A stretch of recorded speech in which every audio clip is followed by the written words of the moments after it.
Hola, bienvenidos. En este vídeo vamos a comentar brevemente las diferencias más importantes entre dos tipos de cromatina que son la heterocromatina y la eucromatina. Además, daremos una definición de epigenética y comentaremos también brevemente el papel que tienen las histonas en la compactación del material genético. Acordaos que una célula eucariota, que son las células que tienen un núcleo rodeado de doble membrana dentro del cual está el material genético, pues en estas células eucariotas la célula puede estar en interfase o puede estar en división.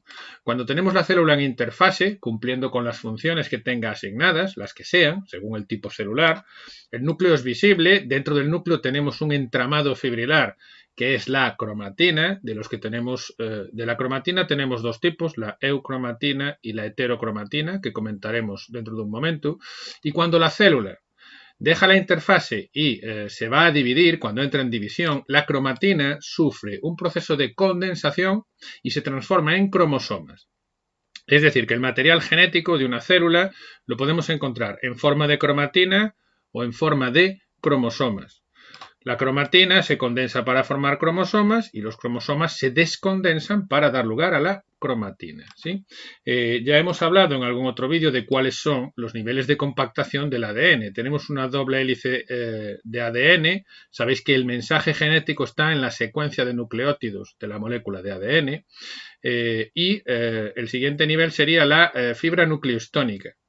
El ADN se une a unas proteínas, que son las proteínas histonas, que comentaremos dentro de un momento, y forma la fibra nucleostónica.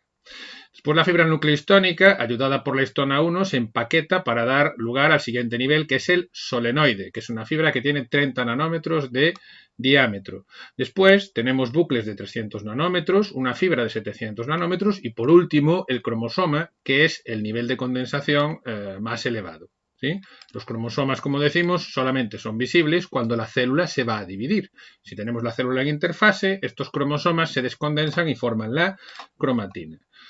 ¿Cuál es el papel que tienen las histonas en la condensación del ADN? Si nosotros nos vamos a este nivel, ¿vale? Este nivel de aquí es el nivel de fibra nucleostónica. Decimos que la molécula de ADN, que tenéis aquí dibujada de color amarillo, se une a proteínas que llamamos proteínas histonas. Las proteínas histonas son estas que tenéis aquí dibujadas en azul. Esta estructura con forma de barril, esto es un octámero de histonas. Aquí lo que tenemos son la histona 2A, la histona 2B, la histona 3 y la histona 4. Hay dos copias de cada histona formando esta estructura en forma de barril. Esto es lo que llamamos el octámero de histonas. Pues la molécula de ADN se enrosca, como podéis ver, alrededor del octámero de histonas para formar lo que llamamos un nucleosoma. Esto de aquí es un nucleosoma. Esto de aquí sería otro nucleosoma, ¿sí? Pues el conjunto de nucleosomas es lo que forma la fibra nucleohistónica. Después, la histona 1, que es esta que tenéis dibujada aquí, lo que va a hacer es plegar todo esto todavía más. Fijaos que lo que conseguimos con el ADN unido a las histonas de esta manera es que el ADN se empaquete. Estamos empaquetando ADN. En el nivel de fibra nucleostónica tenemos un nivel de empaquetamiento que después la histona 1, como os estoy comentando, va a aumentar porque la histona 1 pliega esto todavía más para formar el solenoide y así en sucesivos niveles hasta que tenemos formado el cromosoma. Entonces las histonas son proteínas que se unen al ADN y facilitan su compactación, su condensación para poder formar los cromosomas.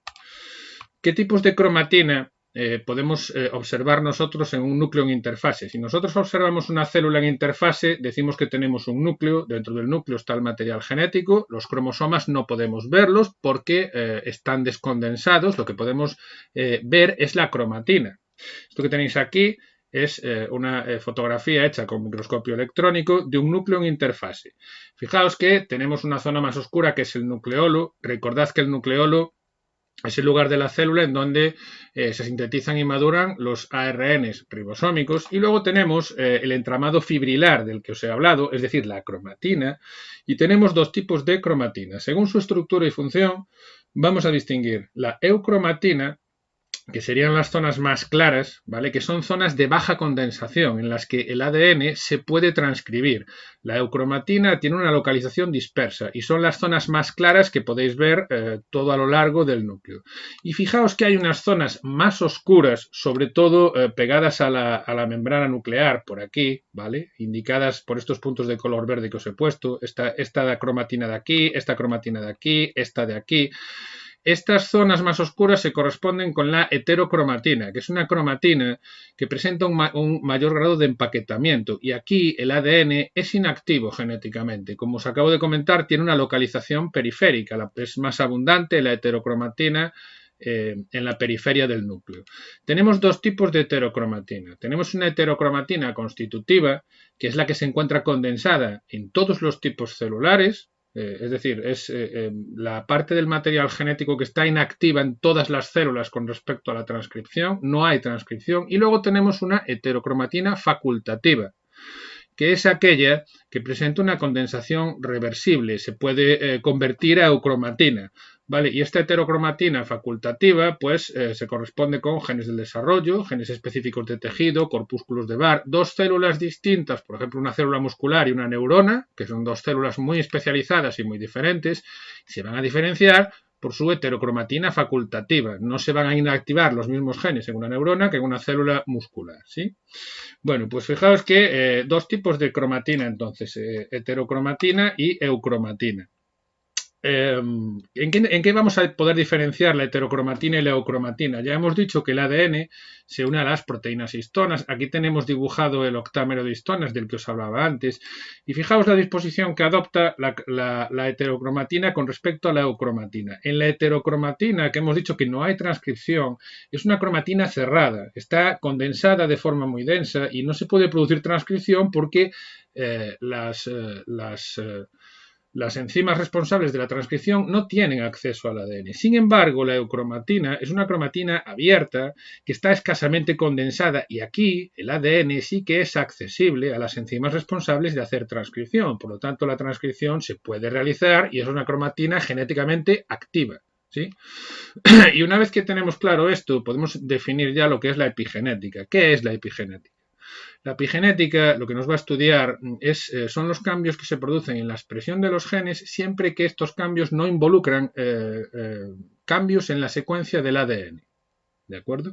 Estos cambios de los epigenéticos pueden estar causados por factores ambientales, el estrés, la dieta, las sustancias químicas o cualquier factor ambiental que se os ocurra y pueden tener y tienen efectos a largo plazo en la salud. Los mecanismos de control epigenético incluyen, sobre todo, metilación del ADN y modificación de histonas. Este tipo de mecanismos, ¿vale?, de metilación del ADN y modificación de histonas, lo que hace es influir en qué partes del ADN son accesibles a la transcripción y cuáles no. Y, por tanto, juegan un papel en la regulación de la expresión génica. Así que, como podéis ver, gracias a la metilación y gracias a la modificación de histonas, nosotros podemos cambiar la forma en que una célula expresa su material genético sin necesidad de afectar para nada la secuencia de ADN. ¿Vale? En eso es en lo que consiste la epigenética. Bueno, pues este vídeo sobre todo lo que pretendía era que aprendáis a distinguir bien las diferencias más importantes entre heterocromatina y eucromatina. Espero que el concepto haya quedado claro. Acordaos que distintos tipos celulares se van a diferenciar por su heterocromatina facultativa. Espero como siempre que haya sido un vídeo útil y hasta la próxima.